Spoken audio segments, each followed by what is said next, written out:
বিষয়গুলো আমাদের সামনে গুরুত্বপূর্ণ, যে একটি বছর ধরে ইসরায়েলের এই গাজাতে যে হামলা, আমরা যদি প্রথম অংশে শুধু গাজাতেই আমাদের এটা সীমাবদ্ধ রাখি, তাহলে আমরা জানি যে এখানে এখন বোধহয় 41,000 মানুষের মৃত্যু হয়েছে, তার মধ্যে শিশু এবং নারীর সংখ্যাই বেশি।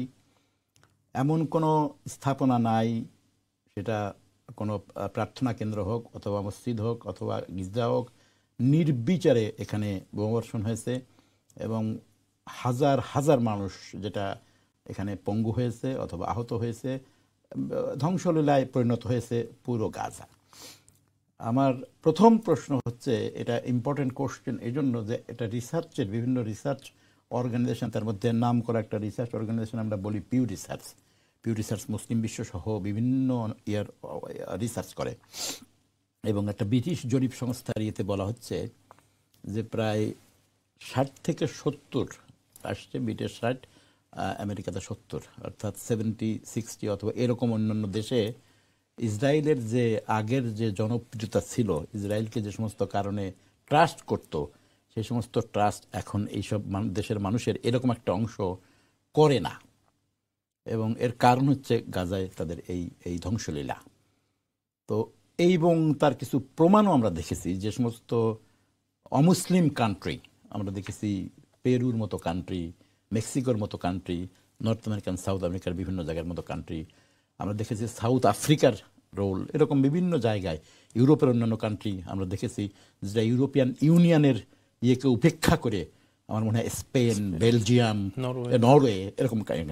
আমার প্রথম প্রশ্ন হচ্ছে যে এই যে দীর্ঘদিন আমরা জানি কয়েক দশকের এই প্রবলেম আমাদের, যে ইসরায়েল এবং প্যালেস্টাইনের প্রবলেম, এবং 7ই অক্টোবর যেটা ঘটেছে, 7ই অক্টোবর হামাস যে ইসরায়েলের ভূখণ্ডে গিয়ে একটা মিউজিক ফেস্টিভ্যাল বোধহয় ইয়েতে আক্রমণ করার পরে এই ঘটনাটা শুরু হয়, তারপর থেকে ইসরায়েলের এই যে রিয়াকশান এবং এই যে নির্বিচারে যা করা হয়েছে, জাতিসংঘের বহু প্রপোজাল আসছে, অ্যাজ এ হোল আমরা যেটা লক্ষ্য করি নন মুসলিমের মধ্যে, যে ইসরায়েল তার এই জনপ্রিয়তা অথবা ইসরায়েলের প্রতি আস্থা অথবা এই পুরো ঘটনাটায় তার যে বিরাট গ্লোবাল ওয়ার্ল্ড ওয়াইড যে তৈরি হয়েছে, এইটা কি আসলে কোনো গুরুত্বপূর্ণ, বা এটা কি ইসরায়েল কেয়ার করছে না বা করছে না, কিন্তু যেভাবে সে এগুলো হচ্ছে, এটা কি ইসরায়েল রাষ্ট্রের জন্য, তার নিরাপত্তার জন্য, তার অর্থনৈতিক বিভিন্ন জন্য কি বড় ধরনের একটা মানে ক্ষতি বলে মনে হয় না? বা এটার ওভারঅল ইম্প্যাক্ট যে এক বছর আমরা দেখেছি, কি মনে হয়? আমরা নন মুসলিম পার্সপেক্টিভ থেকে এটা আলোচনা করব, মুসলিম পার্সপেক্টিভ পরে আসবো। জি, ধন্যবাদ কামরুল ভাই, খুব গুরুত্বপূর্ণ একটা বিষয় অবতারণা করেছেন।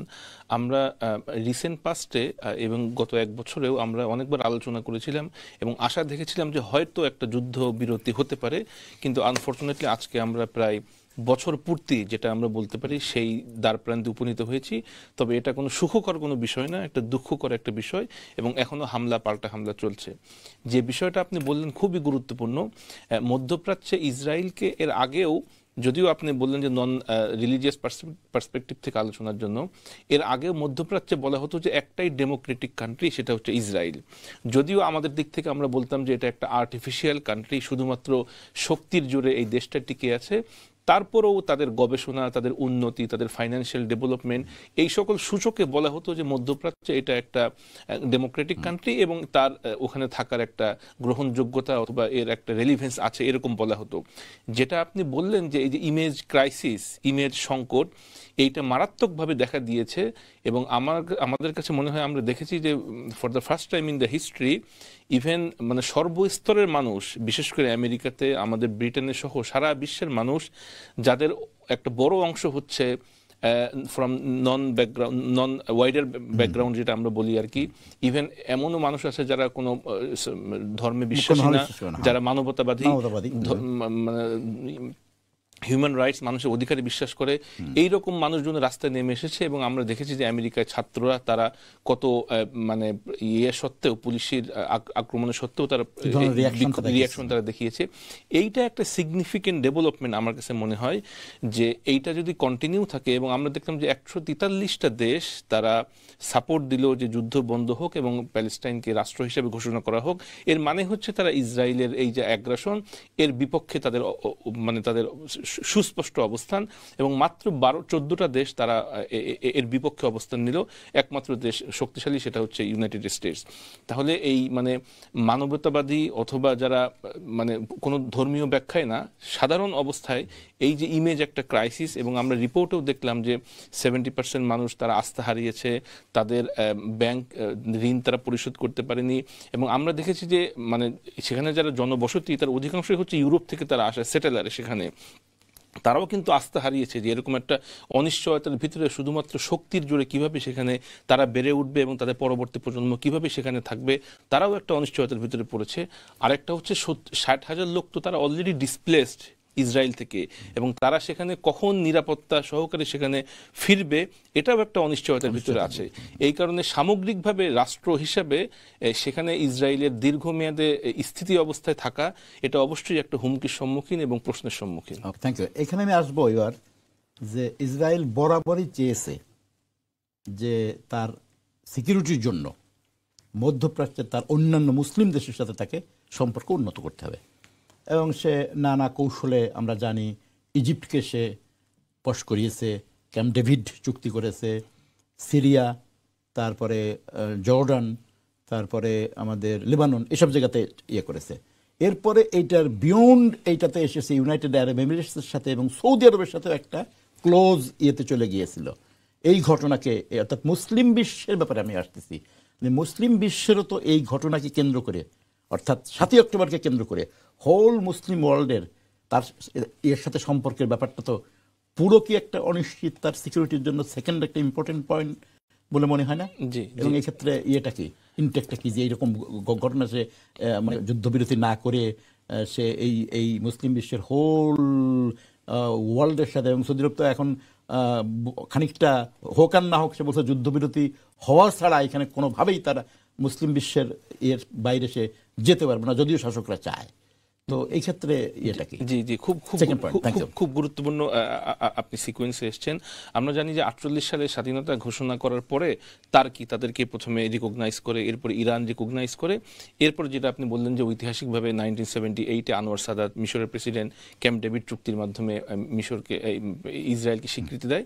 এবং পর্যায়ক্রমে সিরিয়া, জর্ডান এর আগে, এবং রিসেন্ট পাস্টে মরক্কো, বাহরাইন, আরব আমিরাত, এরপর সুদান আর সৌদি আরব মানে একটা খুব ক্লোজ রিলেশনে চলে আসে। আরব আমিরাতও দিয়েছে, খুব ক্লোজ রিলেশনে চলে আসে যে স্বীকৃতি দেবে অথবা মেনে নেবে না, এরকম একটা অবস্থা।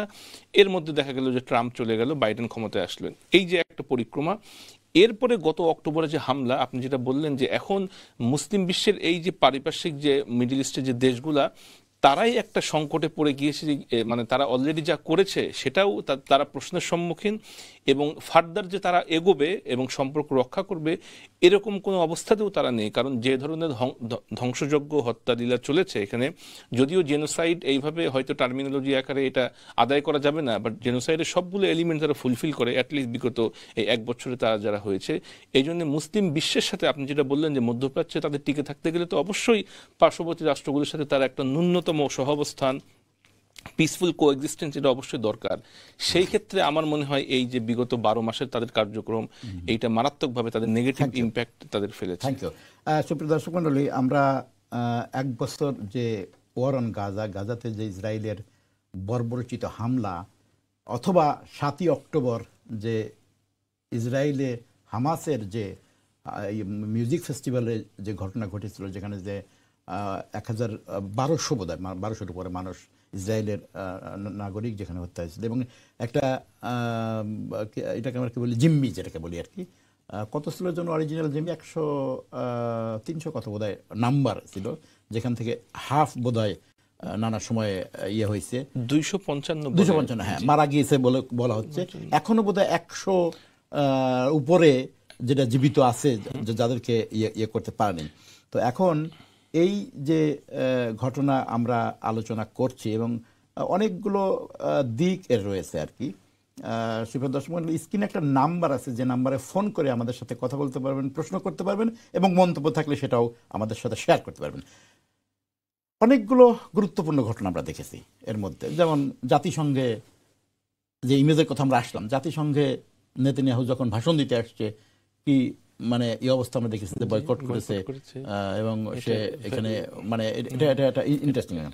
আমি এবার ফিরে আসবো যে আইনি প্রক্রিয়া যেটা ইন্টারন্যাশনাল কোর্ট অফ জাস্টিস এবং ইন্টারন্যাশনাল ক্রিমিনাল কোর্ট, দুইটা কোর্টই তো খুব আমরা বলবো যে তাদের যা করার তারা তো রিয়াকশন, এবং সাউথ আফ্রিকার এই কেসকে তারা যেটা জেনোসাইড করার জন্য করেছে, টার্মিনোলজি নিয়ে আছে, নানা রকম ওয়েস্টার্ন ওয়ার্ল্ডের জেনোসাইডের আছে, কিন্তু তারপরেও তো জেনোসাইড হচ্ছে কি হচ্ছে না এটা কোর্ট গ্রহণ করে তাকে রিপোর্ট দিতে বলা হয়েছে এবং বলা হয়েছে যেগুলো আমরা করতেছি। এবং সেখানে ভার্চুয়ালি আমরা যদি দেখি ইসরায়েলের প্রতিক্রিয়া, নেতানিয়াহুর প্রতিক্রিয়া, সেখানে তারা রিয়েলি ছিল, এবং আরেকটা তো রীতিমতো তার বিরুদ্ধে ওয়ারেন্ট জারি করে বসে আছে। তো এইসব ব্যাপারও কি তার জন্য মানে চরম তার ইমেজ এবং সিকিউরিটির কোশ্চেনে এগুলোও কি তাকে ওয়ারেন্ট গাজাতে কোনো ইম্প্যাক্ট, যেভাবে সে ইউনাইটেড নেশনের সব কিছু কোনো তোয়াক্কা করে না, যত ইমার্জেন্সি মিটিং করুক ইত্যাদি ইত্যাদি, এগুলো কি সে ইসরায়েলের এই পক্ষ থেকে এগুলোরও কি কোনো আছে নাকি, মানে এগুলোও কি সে সব কিছুই করতেছে না, এখানেও তো ইমেজ সংকটের ব্যাপার আছে কিনা, কি মনে হয় এটা? জি, ব্যক্তি নেতানিয়াহু এবং রাষ্ট্র হিসেবে ইসরায়েল এই দুইটাই মারাত্মক ইমেজ সংকটে পড়েছে। আজকে আমি একটা রিপোর্ট পড়ছিলাম, সেখানে বলছে যে ইসরায়েল এমন একটা পররাষ্ট্রনীতি ফলো করে, তার মূল প্রিন্সিপাল হচ্ছে যে তুমি তোমার বিরোধীদের উপরে এমন আক্রমণ করো যেটা তারা কল্পনাও করতে পারে না, বিয়ন্ড দেওয়ার ইমাজিনেশন, এরকমভাবে তাদেরকে অ্যাটাক করো। যেটা আপনি বললেন যে ইন্টারন্যাশনাল কোর্ট অফ জাস্টিসে তারা প্রিভেন্টিভ মেজার দিল এবং 5টা খুব গুরুত্বপূর্ণ পয়েন্ট তারা বলল যে এটা ইমিডিয়েটলি স্টপ করতে হবে, ফার্দার যেন আর না হয় প্রতিক্রিয়া করতে হবে, যারা অভিযুক্ত তাদেরকে অবশ্যই পানিশমেন্ট দিতে হবে, আইনের সামনে তাদেরকে আনতে হবে, এবং যে এভিডেন্সগুলো আছে এগুলোকে সংরক্ষণ করতে হবে, এবং ভবিষ্যতে আর এই ধরনের কোনো ঘটনা ঘটবে না এটাকে স্ট্রংলি প্রমিস করতে হবে। কিন্তু আমরা দুর্ভাগ্যজনকভাবে দেখলাম যে এর একটাও মানে কার্যকর হয়নি, বরঞ্চ আরো বেশি শক্তি ব্যবহার করা হয়েছে এর পরবর্তীতে আর কি। তবে সিম্বলিক ভাবে অবশ্যই এটা একটা রেকর্ড থাকবে যে ইন্টারন্যাশনাল কোর্ট অফ জাস্টিস থেকে এমন একটা প্রিভেন্টিভ মেজার্স এটা দেয়া হয়েছিল, এর অবশ্যই একটা গুরুত্ব আছে এবং সেখানে যে বক্তব্যগুলো এসছে এটা তো রেকর্ডে থাকে আর কি। এটা ভবিষ্যতে গবেষণার জন্য অথবা জেনোসাইড অথবা ক্রাইম এগেইনস্ট হিউম্যানিটি এই যে গবেষণাগুলো হবে সেই ক্ষেত্রে অবশ্যই এগুলো কাজে লাগবে, এবং ওয়ার্ল্ডের যে হিস্ট্রি সেখানে অবশ্যই এগুলো লিপিবদ্ধ থাকবে আর কি। যেটা আপনি বললেন যে আসলে অন্তত বিগত 1 বছরে অ্যাজ এ পারসন নেতানিয়াহু কোনো কিছুই সে তোয়াক্কা করেনি। ইভেন বাইডেনের একাধিক রিকোয়েস্টকেও সে অগ্রাহ্য করেছে, রাফাতে আক্রমণ করেছে, যুদ্ধবিরতিতে কোনো ক্রমেই তাকে রাজি করানো যায়নি, এবং সর্বশেষ আমরা দেখলাম যে লিবাননেও সে যুদ্ধ বিস্তৃতি ঘটিয়েছে। তো আমার কাছে মনে হচ্ছে যে এক ধরনের মরিয়া হয়ে সে এই যুদ্ধটা প্রলং করতেছে, এবং ইসরায়েলের বিভিন্ন রিপোর্টে দেখলাম যে সে যদি এই যুদ্ধটা যত দীর্ঘস্থায়ী করবে তত তার প্রেসিডেন্ট হিসেবে মানে ইসরায়েলের রাষ্ট্র ক্ষমতা থাকার সম্ভাবনা তার বেশি, কারণ সেই দেশের ভিতরেই তার দুর্নীতির অভিযোগ আছে। সে যখন এই ঘটনাটা ঘটে তার ইমিডিয়েট পূর্বে তার বিরুদ্ধে বিদ্রোহ হচ্ছিল, কারণ সে সুপ্রিম কোর্টে জাস্টিস নিয়োগের এই যে ক্ষমতা এটা সরকারের হাতে নেওয়ার জন্য দাবি করেছিল, একটা পদক্ষেপ নিচ্ছিল আর কি। তো তার নিজের ভিতরে এবং দলের যে কোয়ালিশন অ্যালায়েন্স তাদের ভিতরেও তার কোশ্চেন রয়েছে। সুতরাং আমার কাছে মনে হয় যে সে যুদ্ধটা দীর্ঘস্থায়ী করার ক্ষেত্রে খুবই একচেটি মানে একরোখা। এবং তবে আমার কাছে আরেকটা বিষয় হচ্ছে যে সেখানে কিন্তু প্রায় 20 লক্ষের মতো মুসলিম আছে, মুসলিম আরব টোটাল 90 লক্ষ পপুলেশনের ভিতরে। ইভেন যারা নর্মাল মানে ইহুদি ধর্ম প্রাণ যারা, তারাও কিন্তু তার এই নীতি বা তার এই যে যুদ্ধর প্রতি যে মনোভাব একক সিদ্ধান্তে এটার বিরুদ্ধে তারা বিভিন্ন সময় কথাবার্তা বলে পদক্ষেপ নেয়। জি জি, তো আমার কাছে মনে হয় যে মানে একরোখা মনোভাবের কারণে যুদ্ধটা দীর্ঘস্থায়ী হচ্ছে। আমি আরো একটা থার্ড বা ফোর্থ পয়েন্টে আমি আসতে চাই, সেটা হলো যে দুইটা উদ্দেশ্য সাধারণত মানুষ যখন কোনো যুদ্ধে যায় নাম দেয় অপারেশন ইগল অপারেশনতে এবং উদ্দেশ্য ঘোষণা করে। এখানে এই শুরুড মানে আমরা তো জানি নেতানিয়াহুর চরিত্র, সে বললো যে তার দুইটা অবজেক্টিভ, একটা হচ্ছে হামাসকে সে নির্মূল করবে আর একটা হচ্ছে এই জিম্মিদেরকে সে উদ্ধার করবে। এবং এটা তার দেশের নিজের যারা যাদের জিম্মি এই সমস্ত যারা হোস্টেজকে নেওয়া হয়েছে সেই হোস্টেজের যারা ফ্যামিলি তারা তো বহুবার তার বাসার সামনে তেল আবিব বহু জায়গাতে তারা বিক্ষোভ করেছে। একই অবস্থা ঘটেছে যে আমরা দুনিয়ার সব জায়গা থেকে যেমন আলোচনা করলাম, হাজার হাজার লক্ষ লক্ষ মানুষ লন্ডনে দেখি যে কত প্রতিবাদ, 500,000 লোক বলা হয় তাকে, নিয়ারলি মিলিয়ন লোক বলা হয় তাকে হাইড পার্ক ইয়ে করা হয়েছে। এরপরেও এই যে তার যে উদ্দেশ্য একটাও যে আসলে বাস্তবায়ন হয় নাই, এটাই তো অ্যানালিস্টরা বলছে যে প্রথম কথা আছে যে হামাস হয়তো বা রিডিউস হয়েছে তার ক্যাপাসিটি, যেহেতু হামাসের প্রধান এবং অনেক অবশ্যই তাদের এরা মারা গিয়েছে, যে 41,000 মানুষ মারা গেছে তার মধ্যে অবশ্যই হামাসের লোক রয়েছে এবং হামাস, কিন্তু যারা অ্যানালিস্ট তারা কেউ বলে নাই যে হামাস নির্মূল হয়েছে অথবা হামাস নির্মূল হওয়ার কোনো অবজেক্টিভ নেতানিয়াহু কোনোদিন ফুলফিল করতে পারবে। হামাসের হয়তো ক্যাপাবিলিটি রিডিউস হয়েছে এবং নাম্বার বেড়েছে। তো এই সব বিষয় কি আসলে তাকে কি মানে সিরিয়াসলি ইয়ে করবে না? আমার কাছে মনে হয় যে সে এই রিয়েলাইজেশনটা তার ভিতরে এসছে এবং আসার কারণেই কিন্তু সে যুদ্ধটা আরো বিস্তৃতি ঘটাচ্ছে। কারণ সে একাধিকবার বলেছে যে হামাসকে সম্পূর্ণ নির্মূল করব এবং হামাস নির্মূল করাই হচ্ছে প্রথম শর্ত, প্রথম মানে আমার অবস্থা, আমার অবজেক্টিভ। এরপরে যুদ্ধবিরতি হবে কি হবে না সেটা হচ্ছে পরবর্তী বিষয়। তো এই 1 বছরের ভিতরে কিন্তু সে হামাসকে নির্মূল করতে পারেনি এবং সকল রিপোর্ট অ্যানালিস্ট সবাই বলছেন যে জিম্মিদের অবস্থা আমরা বললাম, ইভেন কিছু জিম্মিদেরকে ধরার পরেও ষড়যন্ত্রের অংশ হিসেবে হত্যা করা হয়েছে। আমরা ফিরে আসবো এই আলোচনা। দুটি ইনফরমেশন দিয়ে রাখি। খালেদ মিশেল যিনি খুব কিংবদন্তির নেতা এবং আমার মনে হয় উনি একমাত্র জীবিত যিনি সাবেক হামাস প্রধান হিসেবে, কারণ এর আগে একের পর এক হামাস প্রধানদেরকে যেভাবে এখন হাসান নসরুল্লাহ, হানি, ইসমাইল হানিকে নিহত করা হয়েছিল, একের পর এক নিহত করা হয়েছে, আব্দুল্লাহ আজিজ রন্টিসি, শেখ আহমেদ ইয়াসিন ইত্যাদি ইত্যাদি। তো উনি একটা ঘটনা মানে মনে পড়লো খালেদ মিশেল তখন হামাসের আন্তর্জাতিক সম্পাদক। এই সময় খালেদ মিশেলকে বিষ প্রয়োগে ইসরায়েলি গোয়েন্দারা বিষ প্রয়োগ করেছিল এবং এটা এমন ক্রাইসিস তৈরি হয়েছিল, বিষ প্রয়োগে খালেদ মিশেল মৃত্যুশয্যায় ছিল। তো খালেদ মিশেলকে এই সময় যদি হত্যা করা হয় তাহলে বিরাট ধরনের রিপারকাশন হতে পারে এবং হামাস বড় ধরনের আক্রমণ করতে পারে। এইটা ইসরায়েলকে মিডিয়েটার যারা তারা বুঝিয়েছিল এবং ইসরায়েল তার অ্যান্টিডট দিয়ে ডেথ বেড থেকে খালিদ মিশেলকে অ্যান্টিডট দিয়ে তাকে বাঁচায় আনা হয়। এটা একটা বিরাট ঘটনা, ডকুমেন্টারি বুক এবং ইত্যাদি ইত্যাদি। এই সেই খালিদ মিশেল, যে এটা আমার কাছে একটা বই আছে খালিদ মিশেলের উপর এই ঘটনা, পুরো ঘটনা কীভাবে ইসরায়েলি গোয়েন্দারা তাকে ইয়ে করেছিল, বিস্ফোরক করেছিল এবং কিভাবে সেই অ্যান্টিডট এনে তাকে দিয়ে বাঁচিয়ে তুলেছিল। তো খালেদ মিশেলের ইন্টারভিউ খুবই ইন্টারেস্টিং এবং আমরা খালেদ শুনলাম এবং খুব গুরুত্বপূর্ণ কয়েকটা পয়েন্ট, বিশেষ করে হামাসের আমি মনে করি গুরুত্বপূর্ণ। একটা হলো যে কথাটা উনি প্রথমেই বলেছেন, যে কথাটা বারবার দুনিয়াতে চাপা পড়ে যাচ্ছে কিন্তু আসছে না, আসছে 7ই অক্টোবর থেকে কোনো কিছু শুরু হয় নাই। 7ই অক্টোবর ওয়াজ এ রিয়াকশন। কিসের রিয়াকশন? ওই এলাকার যে মেইন প্রবলেম, দখলদারিত্ব যেটাকে আমরা বলি, অকুপেশন, ডিকেডস আফটার ডিকেডস, যে পারসিকিউশন, যে টর্চার, ওখানে যে প্রাধান্য বিস্তার করার বিদেশি শক্তি আমেরিকা কিভাবে ইয়ে করতেছে, এগুলো উনি বলেছেন। যে কথাটা কিন্তু জাতিসংঘের মহাসচিব আমার মনে আছে যে Hamas attack did not happen in a vacuum, উনি ইংরেজি জাতিসংঘে বলেছেন, যার কারণে ইসরায়েল কিন্তু সাংঘাতিক রকম হ্যাপাতার প্রতি আর কি। তো এই একটা মারাত্মক পয়েন্ট উনি বলেছেন, যেটা আমরা এর আগেও আলোচনা করেছি, খুবই গুরুত্বপূর্ণ একটা পয়েন্ট, যেটা আমরাও মনে করি যে এই দীর্ঘদিনের এই প্রবলেম। সেটা প্রবলেম বলেছে যে দখলদারিত্ব, অকুপেশন, যে ডিকেডস আফটার ডিকেডসের অকুপেশন। তো এইখানে আরেকটা ইয়েতে আমি প্রথমে আসি, তারপর এটাতে আসবো। সেটা হচ্ছে যে আমরা দেখেছি যে কোনো কোনো সময়ে কিছু কিছু পদক্ষেপ, ব্রিটেন হোক বা ম্যাক্রন যেমন বললো যে আর ইসরায়েলকে অস্ত্র দেবে না, ফর এক্সাম্পল, ইসরায়েল এগুলো কোনো কেয়ার করে না। আমরা জানি সবচেয়ে বড় হচ্ছে যে বাইডেন যুদ্ধবিরতির নিজের প্রপোজাল কতবার সে মানে বলল যে এইবার। তো অনেকেরই ধারণা এটা যে আমেরিকার প্রেসিডেন্ট বলতেছে ইসরায়েলের মতো কান্ট্রিকে এগুলো করার জন্য, আর সে করবে না, আর সেটা হিম ধরে চলে যাচ্ছে, তারপরে কোনো কথা নেই, নভেম্বরের নির্বাচন। তো খালেদ মিশেল কিন্তু বলেছে এগুলো জাস্ট ভণ্ডামি, পরিষ্কার সে বলতে চায় যে আমেরিকার এগুলো ভণ্ডামি।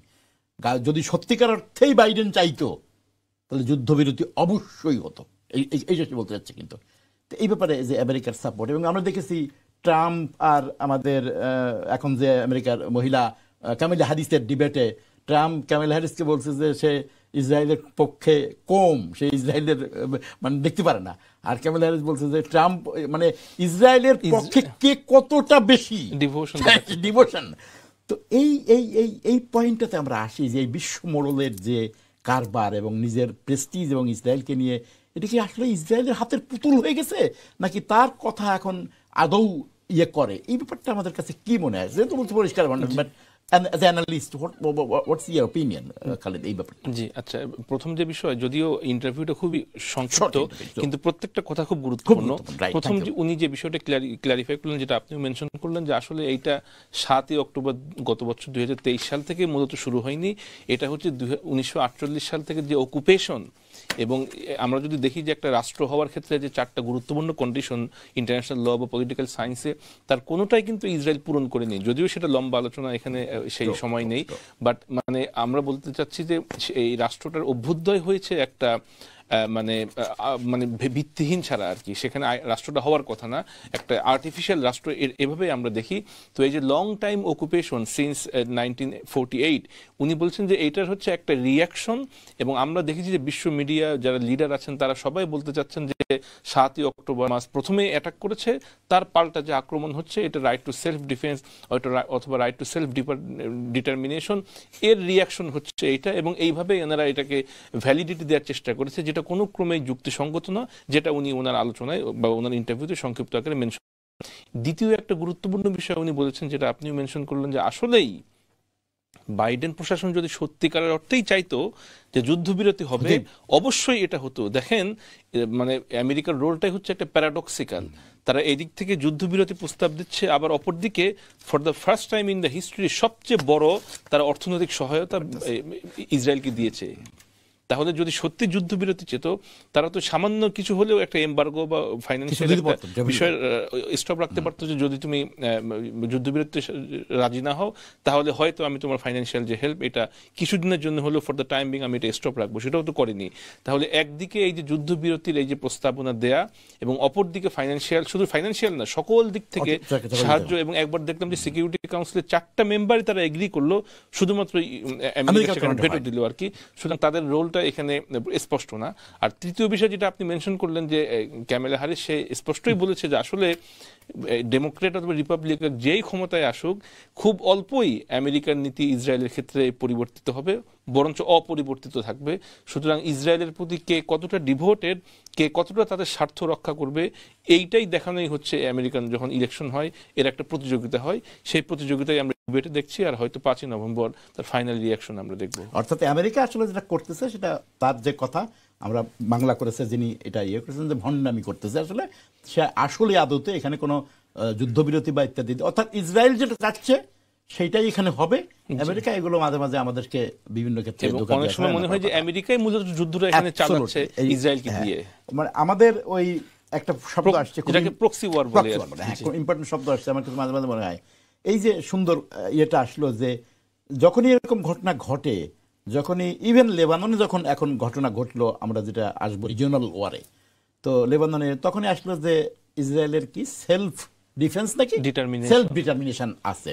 এটা আমাদের, আমি মাঝে মাঝে ইয়ে করি, আমাদের 71-এর চেতনা, আমরা যে বলি না চেতনা, এখন অনেকেই বলছে যে চেতনা শব্দই আর ইউজ করা যাবে না বাংলাদেশে, মানে এই চেতনার নাম দিয়ে যা করা হয়েছে, এই ওল্ড ওয়ার্ল্ড কিন্তু এই সেলফ ডিটারমিনেশনের নামে যা করছে, এই সেলফ ডিটারমিনেশন শব্দটা ইসরায়েলের ক্ষেত্রে আপনি দেখবেন যে প্রত্যেকটা রাষ্ট্রপ্রধান বা যারা বক্তব্য দিয়েছেন সবাই বলছেন যে Israel has the right two self determination, এবং এই অধিকারে অথবা এই ক্লজের আন্ডারে যা যা করছে সবকিছু বৈধ।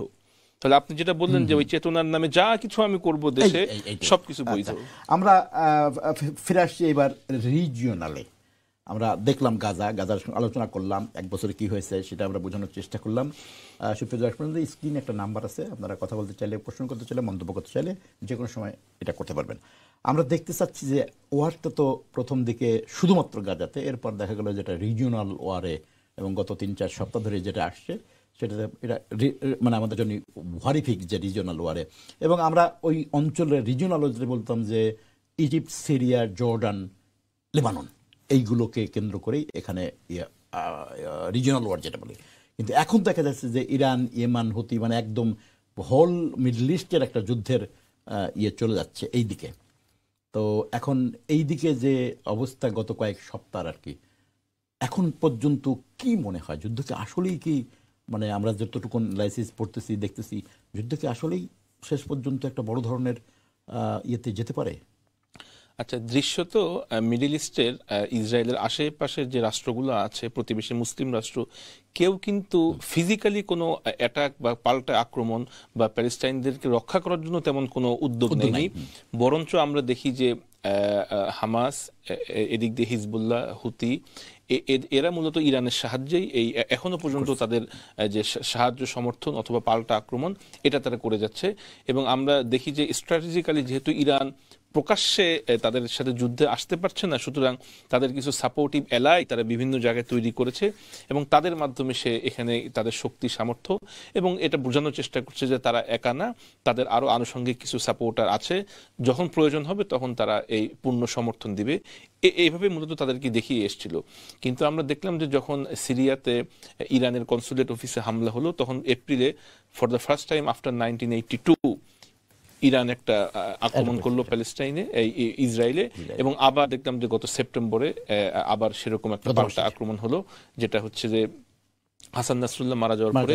এবং এখানে আরো একটা বিষয় ছিল যে যখন ইসমাইল হানিয়া মারা গেল ইরানে, তখন ইরানকে বলা হয়েছিল যে আমরা একটা যুদ্ধবিরতিতে এনিহাও এটা আমরা এগ্রি করতে পারবো, তুমি পাল্টা রিয়াকশন এখন দেখিও না। কিন্তু তারা সেটা মিসট্রাস্টের মুখোমুখি হয়েছে, সুতরাং একটা পাল্টা আক্রমণ করলো। এখান থেকে কয়েকটা গুরুত্বপূর্ণ বিষয়, একটা হচ্ছে যে সময় খুব কম, ইরান ইচ্ছাকৃতভাবে যুদ্ধে আসতে চাচ্ছে না, বাট তারপরেও তার সমর্থন বা তার যে একটা ইয়ে আছে সেটা সে দেখাতে চাচ্ছে। আর একটা বিষয় হচ্ছে ইরান কিন্তু প্যালেস্টাইনের প্রতিবেশী রাষ্ট্র না, অন্তত 1000 থেকে আরো বেশি দূরে। সুতরাং বিষয়টা আমার কাছে মনে হচ্ছে যে এইটা যুদ্ধটা ছড়িয়ে গিয়েছে। এবং যে কয়েকটা রাষ্ট্র বললেন যে ইরাক, সিরিয়া, জর্ডান, এরপরে হচ্ছে ইয়ামেন, হুতি, প্রত্যেকটা দেশে কিন্তু আমেরিকার বেজ আছে, মিলিটারি আছে, এবং সেখানে তেলের একটা ইয়ে রয়ে গেছে। সুতরাং পুরো বিষয়টাই হচ্ছে একটা খুব সম্ভাবনা রয়ে গেছে এটা রিজিওনাল থেকে একদম বড় ধরনের ছড়িয়ে যেতে পারে। লাস্ট কোশ্চেন করব, যেটা খালিদ মিশেল বলেছে, যত কিছুই ঘটুক ইসরায়েল এই যুদ্ধে, গাজার যুদ্ধে পরাজিত হবেই, যে ডিটারমিনেশন নেই বলেছে। What do you think? না, আমার কাছে মনে হয় যে দেখেন, এক বছরে যতই এত ধ্বংসযোগ্য এত কিছুর পরেও তাদের যে মনোবল, ইভেন আমরা যত ইন্টারভিউ দেখি প্যালেস্টাইনদের, কখনোই কিন্তু কোনো ইন্টারভিউতে তাদের মনোবল আমরা দেখিনি যে ভেঙে যায়, এবং প্রতিবারই তারা বলে যে আমরা এখান থেকে আবার জেগে উঠবো এবং আমরা আমাদের এই যে ল্যান্ড, আমাদের যে জমি, এটা আমরা ছাড়বো না, আমাদের দাবিও আমরা ছাড়বো না। এবং কোনো আলোচনাতেই কিন্তু তারা তাদের যে 1948-এর পূর্বের যে সীমানা, সেই দাবি তারা কখনোই ছেড়ে দেয়নি। সুতরাং আমরাও আশাবাদী যে অবশ্যই এই যুদ্ধে ইসরায়েল তেমন কিছু অর্জন করতে পারবে না, মূলত প্যালেস্টাইনের যে অধিকার, যে আশা, যে হোপ, এটা অবশ্যই রক্ষিত হবে।